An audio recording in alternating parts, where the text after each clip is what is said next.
This is an ambucycle. This is the fastest way to reach any medical emergency. It has everything an ambulance has, except for a bed. See the defibrillator, you see the equipment. We all saw the tragedy that happened in Boston. When I was looking at these pictures, it brought me back many years to my past when I was a child. I grew up in a small neighborhood in Jerusalem. When I was 6 years old, I was walking back from school on a Friday afternoon with my older brother. We passing by a bus stop. We saw a bus blow up in front of our eyes. The bus was on fire, and many people were hurt and killed. I remember an old man yelling to us and crying to help us get him up. He just needed someone helping him. We were so scared, and we just ran away.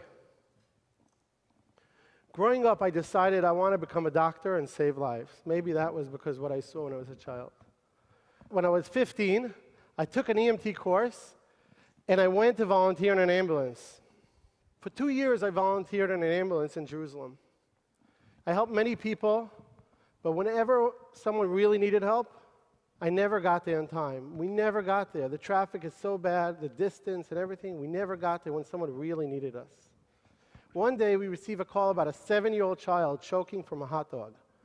Traffic was horrific, and we were coming from the other side of town in the north part of Jerusalem. When we got there, 20 minutes later, we started CPR on the kid. A doctor comes in from a block away, stops us, checks the kid, and tells us to stop CPR. That second, he declared this child dead. At that moment, I understood that this child died for nothing. If this doctor, who lived 1 block away from there, would have come 20 minutes earlier and not have to wait till that siren you heard before coming from the ambulance, if he would have heard about it way before, he would have saved this child. He could have ran from a block away. He could have saved this child. I said to myself, there must be a better way. Together with 15 of my friends, we were all EMTs. We decided, let's protect our neighborhood. So when something like that happens again, we will be there running to the scene a lot before the ambulance. So I went over to the manager of the ambulance company, and I told him, please, whenever you have a call coming into our neighborhood, we have 15 great guys who are willing to stop everything they do and run and save lives. Just alert us by beeper. We'll buy these beepers. Just tell your dispatch, just send us the beeper, and we will run and save lives. Well, he was laughing. I was 17 years old. I was a kid. And he said to me, I remember this like yesterday. He was a great guy, but he said to me, kid, go to school or go open a falafel stand. We're not really interested in these kind of new adventures. We're not interested in your help. And he threw me out of the room. I don't need your help, he said. I was a very stubborn kid. As you see now, I'm walking around like crazy. I'm sugar.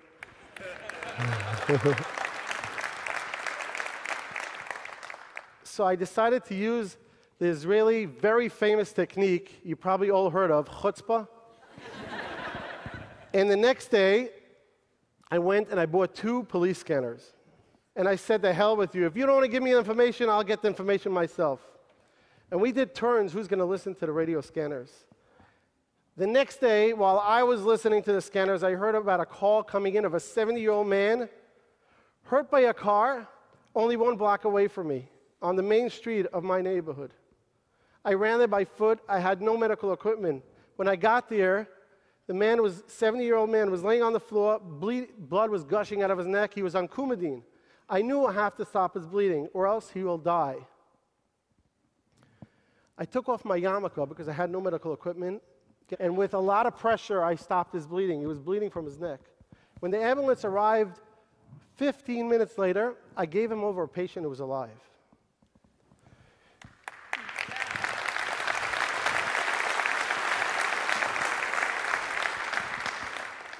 When I went to visit him 2 days later, he gave me a hug and was crying and thanking me for saving his life. At that moment, when I realized this is the first person I ever saved in my life after 2 years volunteering in an ambulance, I knew this is my life mission. So today, 22 years later, we have United Hatzalah.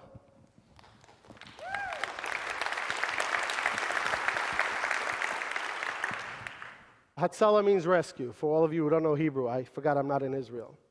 So we have thousands of volunteers who are passionate about saving lives, and they spread all around. So whenever a call comes in, they just stop everything, go and run and save a life. Our average response time today went down to less than 3 minutes in Israel.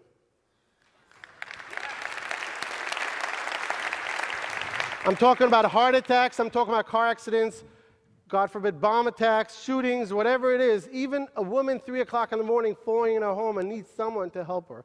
3 minutes, we'll have a guy with a pajamas running to her house and helping her get up. The reason why we're so successful are because 3 things. Thousands of passionate volunteers who will leave everything they do and run to help people they don't even know. We're not there to replace ambulances. We're just there to get the gap between the ambulance call until they arrive. And we save people that otherwise would not be saved. The second reason are because of our technology. You know, Israelis are good in technology. Every one of us has on his phone, no matter what kind of phone, a GPS technology done by NowForce. And whenever a call comes in, the closest 5 volunteers get the call. And they actually get there really quick and navigated by a traffic navigator to get there and not waste time. And this is a great technology we use all over the country and reduce the response time. And the third thing are these ambucycles. These ambucycles are an ambulance on 2 wheels. We don't transfer people, but we stabilize them and we save their lives. They never get stuck in traffic. They could even go on a sidewalk. They never literally get stuck in traffic. That's why we get there so fast. A few years after I started this organization in a Jewish community, 2 Muslims from East Jerusalem called me up. They asked me to meet. They wanted to meet with me. Muhammad Asli and Murad Aliyan. When Muhammad told me his personal story, how his father, 55 years old, collapsed at home, had a cardiac arrest, and it took over an hour an ambulance to arrive, and he saw his father die in front of his eyes, he asked me, please start this in East Jerusalem. I said to myself, I saw so much tragedy, so much hate.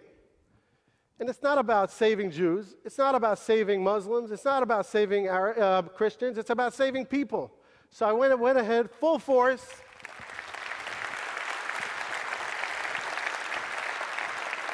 And I started United Hatzalah in East Jerusalem. And that's why the name United and Hatzalah match so well. We started hand in hand, saving Jews and Arabs. Arabs were saving Jews. Jews were saving Arabs. Something special happened. Arabs and Jews, they don't always get along together, but here in this situation, the communities, literally, it's an unbelievable situation that happened. The diversities, all of a sudden they had a common interest. Let's save lives together. Settlers were saving Arabs and Arabs were saving settlers. It's an unbelievable concept that could work only when you have such a great cause. And these are all volunteers. No one is getting money. They're all doing it for the purpose of saving lives. When my own father collapsed a few years ago from a cardiac arrest, one of the first volunteers to arrive to save my father was one of these Muslim volunteers from East Jerusalem who was in the first course to join Hatzalah. And he saved my father. Could you imagine how I felt in that moment? When I started this organization, I was 17 years old. I never imagined that one day I'll be speaking in TED Med. I never even knew what TED Med is then. I don't think it existed. But I never imagined that it's going to go all around, it's going to spread around. And this last year, we started in Panama, in Brazil. All I need is a partner who's a little mashugana like me, passionate about saving lives, and willing to do it. And I'm actually starting it in India very soon with a friend who I met in Harvard just a while back. Hatzalah actually started in Brooklyn by a Hasidic Jew years before us in Williamsburg. And now it's all over the Jewish community in New York, even Australia and Mexico and many other Jewish communities. But it could spread everywhere. It's very easy to adopt. You even saw these volunteers in New York saving lives in World Trade Center. Last year alone, we treated in Israel 207,000 people. 42,000 of them were life-threatening situations. And we made a difference. I guess you could call this a life-saving flash mob, and it works. When I look all around here, I see lots of people who would go an extra mile, run an extra mile to save other people. No matter who they are, no matter what religion, no matter where they come from. We all want to be heroes. We just need a good idea, motivation, and lots of chutzpah, and we could save millions of people that otherwise would not be saved. Thank you very much.